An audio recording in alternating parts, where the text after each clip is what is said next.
ரொம்ப ஓஹோன்னு வாழறவங்களுக்கும் கண் திருஷ்டின்றது இருக்கதான் செய்யும். சாதாரண சாமானிய மக்களுக்கும் சாதாரணமான வாழ்க்கை வாழறவங்களுக்கும் கண் திருஷ்டின்றது இருக்கதான் செய்யும். அப்ப இந்த கண் திருஷ்டியே இல்லாம இருக்கிறதுக்கு வழி இருக்கா அப்படின்னு கேட்டா,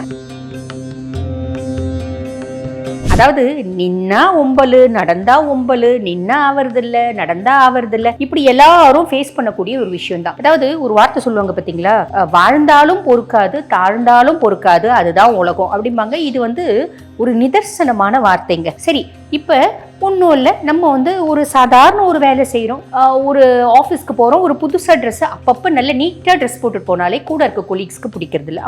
அவங்க கெட்டு போகணும்னு பார்க்குறாங்களோ இல்லை சாதாரணமாக பார்க்குறாங்களோ, இவங்க என்னப்பா இவ்வளோ நீட்டாக வராங்க அப்படின்னு பார்த்தாங்கனாலே நம்மளுக்கு இந்த மனுஷன் என்னவோ ரொம்ப கஷ்டப்பட்டு பிஸ்னஸ் பண்ணி ஒரு ஆடி கார் வாங்கினாரு அப்படின்னு வச்சுக்கோங்களேன். பார்த்துட்டு இருக்கவங்களுக்கு அதுக்கு மேல அவங்க ஃப்ரெண்ட் நெட்வொர்க்ஸ் தான், அதாவது அவங்க ஃப்ரெண்ட்ஸ் நெட்வொர்க் தான். இருந்தாலும் அவங்க மனசுக்குள்ள ஏற்படுற வருத்தம் அப்படின்றது அவருக்கு பெரிய ஒரு இம்பாக்டை ஏற்படுத்துச்சு. அதனால அவருக்கு எல்லாமே காம்ப்ளிகேஷன் அப்படின்னு சொன்னார், நிறைய காம்ப்ளிகேஷன் சொன்னார். எல்லா காம்ப்ளிகேஷனுக்கும் ஒரு பிரதான காரணம் அந்த கண் திருஷ்டி வராம இருக்கணும்னா நம்ம ஏதாவது பண்ணலாமா? ரொம்ப எளிமையான விஷயம் இருக்குங்க. அது என்ன அப்படின்னா, நம்ம வாரத்துல 2 நாள்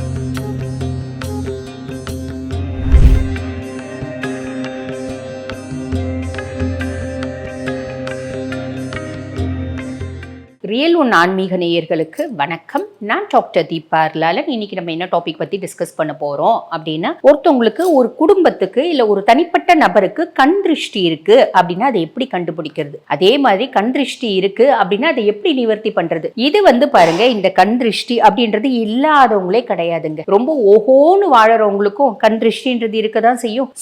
சாதாரண சாமானிய மக்களுக்கும் சாதாரணமான வாழ்க்கை வாழறவங்களுக்கும் கண் திருஷ்டின்றது இருக்கதான் செய்யும். அப்ப இந்த கண் திருஷ்டியே இல்லாம இருக்கிறதுக்கு வழி இருக்கா அப்படின்னு கேட்டா, நம்ம தனியா ஒரு காட்டுக்குள்ள இருந்தா மட்டும்தான் இல்லாம இருக்கும் அப்படின்னு சொல்லலாம். காரணம் என்ன அப்படின்னாங்க, நம்ம எவ்வளோ கஷ்டப்பட்டு எவ்வளோ பாடுபட்டு நம்ம ஒரு சௌக்கியமான வாழ்க்கை வாழறோம், இல்லை சாதாரண வாழ்க்கையே வாழறோம் அப்படின்னு கூட வச்சுக்கோங்களேன்.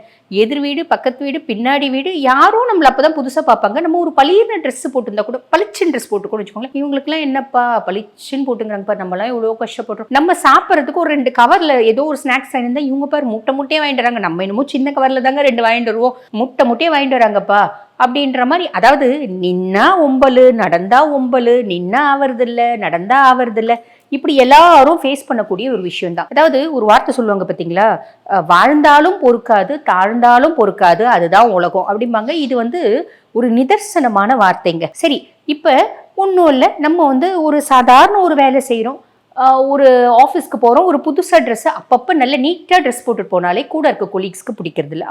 அவங்க கெட்டு போகணும்னு பார்க்குறாங்களோ இல்லை சாதாரணமாக பார்க்குறாங்களோ, இவங்க என்னப்பா இவ்வளோ நீட்டாக வராங்க அப்படின்னு பார்த்தாங்கனாலே நம்மளுக்கு உடம்பு சரியில்லாமல் போயிடும். அப்போ நமக்கு கண் திருஷ்டி வந்துடுச்சு அப்படின்னா என்னென்ன மாதிரி அறிகுறிகள் இருக்கும், இதை நான் சின்ன உதாரணத்தோட சொல்கிறேன். ஏன்னா அறிகுறிகள் அப்படின்றது ரொம்ப பெருசு, நிறைய இந்த பதிவு 1 மணி நேரம் 2 மணி நேரம் கூட நீடிக்கும். அப்போ நான் ஒரு சின்ன எக்ஸாம்பிளோட சொல்கிறேன். இப்போ ஒன்றும் இல்லை, நம்ம பாருங்க, குழந்தைக்கு வெளியே சாப்பாடு ஊட்டுறோம் இல்லைங்களா. குழந்தைங்க எங்க உள்ள உட்காந்து சாப்பாடு சாப்பிட மாட்டேங்குதுங்க. இப்பதான் நம்ம போன் கொடுத்தாலும் அதுங்க என்ன பண்ணுதுங்க, போனை தூக்கிட்டு நம்ம போன் அது கையில கொடுத்துடணும், அதை தூக்கிட்டு நடந்து நம்ம சாப்பாடு ஊட்டணும். இப்படி காலகட்டம் இருக்கு இல்லைங்களா. போனை கொடுத்தாலும் வெளியே உட்காந்துன்னு நம்ம டாக்ஸை காமிச்சு, பேர்ட்ஸை காமிச்சு சாப்பாடு ஊட்டுற மாதிரி இருக்கு. ஆக நம்ம இந்த மாதிரி ஊட்டுறோம் அப்படின்னு வச்சுக்கோங்களேன். எதிர் வீட்டுக்காரங்க வராங்க, பக்கத்து வீட்டுக்காரங்க வராங்க, உட்காந்து நம்ம கூட என்னக்கா ஏதுன்னு வழியே பேசுவாங்க. நம்மளும் யதார்த்தமா பேசிட்டே குழந்தைக்கு சாப்பாடு விட்டோன்னு வச்சுக்கோங்களேன். பரவாயில்லையேக்கா, நம்ம 3 இட்லி வச்சுன்னு வந்ததா அவங்க பார்த்துட்டு இருப்பாங்க, நம்ம மக்கு மண்டை அதெல்லாம் கவனிச்சிருக்காது. பரவாயில்லையேக்கா, 3 இட்லி வச்சுன்னு வந்தீங்க, பாப்பா நல்லா சாப்பிட்டுடுச்சே, எங்க குழந்தை 1 இட்லி சாப்பிட்றதுக்கு இழிச்சுன்னு தெரியுதுக்கா அப்படின்னு சொல்லுவாங்க. இந்த ஒரு வார்த்தை தான் சொல்லியிருப்பாங்க. அது மறுநாள்ல இருந்து வரும் பாருங்க, அந்த 3 இட்லியை நம்ம குழந்தைக்கு வச்சு ஊட்டுவோம், நம்ம அதை மறந்தே போயிருப்போம். 3 இட்லியை குழந்தைக்கு வச்சு ஊட்டணும்னா குழந்தை சாப்பிட்டுட்டு வாந்தி எடுத்துரும். இல்லை குழந்தை 1 இட்லி சாப்பிடும், அது அதுக்கு மேலே வேணான்னு அடம் பிடிக்கும். அப்படியே வாந்தி எடுக்கல, 1 இட்லி சாப்பிட்டுட்டு அது அடம் பிடிக்கல, வேண்டான்னு சொல்லலை அப்படின்னாலும் 3 இட்லியும் முதல் மாதிரி சாப்பிட்டு உடம்பு சரியில்லாமல் படுத்தும். இப்படி எதையோ ஒருத்த நம்ம பார்க்க முடியும், புரியுதுங்களா.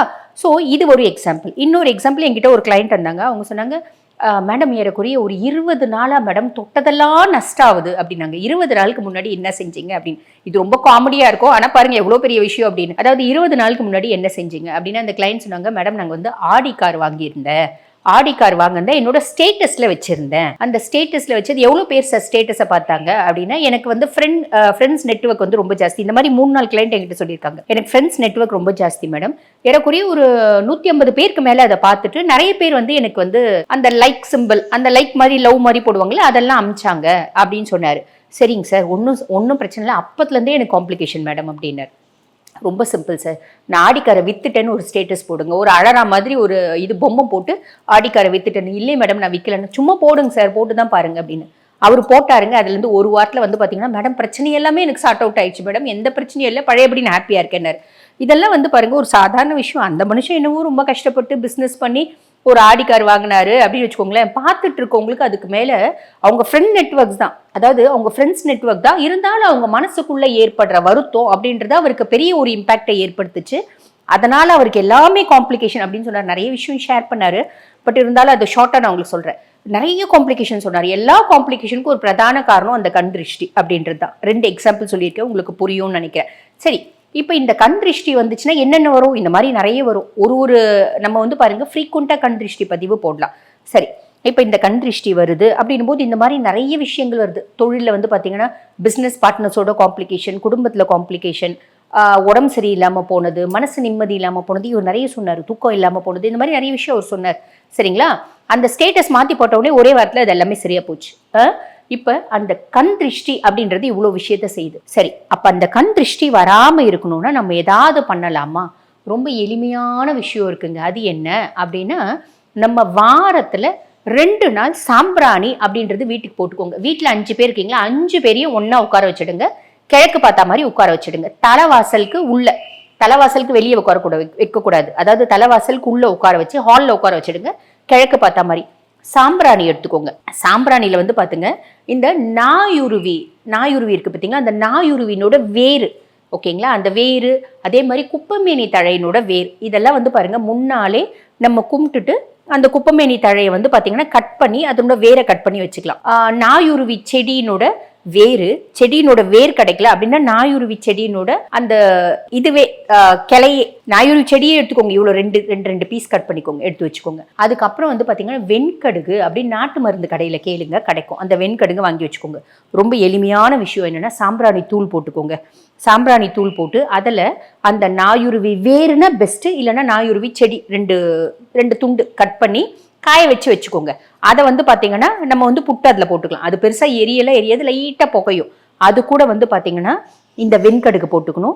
வெண்கடுகு போட்டுட்டு குப்பமேனி தழையினோட வேறு, இல்லைன்னா குப்பமேனி தழையினோட செடி அப்படி பிடுங்கி காய வச்சுக்கோங்க, கட் பண்ணி வச்சுக்கோங்க. ரொம்ப சிம்பிள். இதை போட்டுட்டு வெண்கடுகு போட்டுட்டு முதல்ல பூஜனம் காமிக்கணுன்றதுல அங்கே இறையாற்றல் இருக்கும். பூஜனம் காமிச்சா தப்போ இல்லை, நம்ம தலைவாசல்லேருந்து அப்படியே காமிச்சு உள்ளே கொண்டு போகணும். ஒவ்வொரு ரூமா காமிக்கணும். கதவை இப்படி சாத்தி கதவுனோட இடுக்கில் காமிக்கணும். அங்கே நெகட்டிவ் வைப்ரேஷன்ஸ், அதாவது எதிர்ப்பனை ஆற்றல்கள் அங்கே நிறைஞ்சிருக்கும்.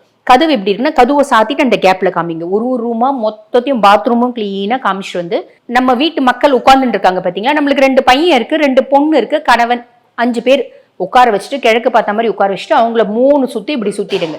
சுற்றிட்டு இப்படி 3 சுற்று சுற்றிடுங்க. சுற்றிட்டு நீங்கள் தலைவாசலுக்கு வெளியே வந்து நீங்கள் அதில் வந்து பாருங்கள் கொஞ்சம் இது போட்டுகிட்டே இருக்கணும், வெண்கடுகு போட்டுகிட்டே இருக்கணும் ஃபுல்லும் காமிக்கிறதுக்கு.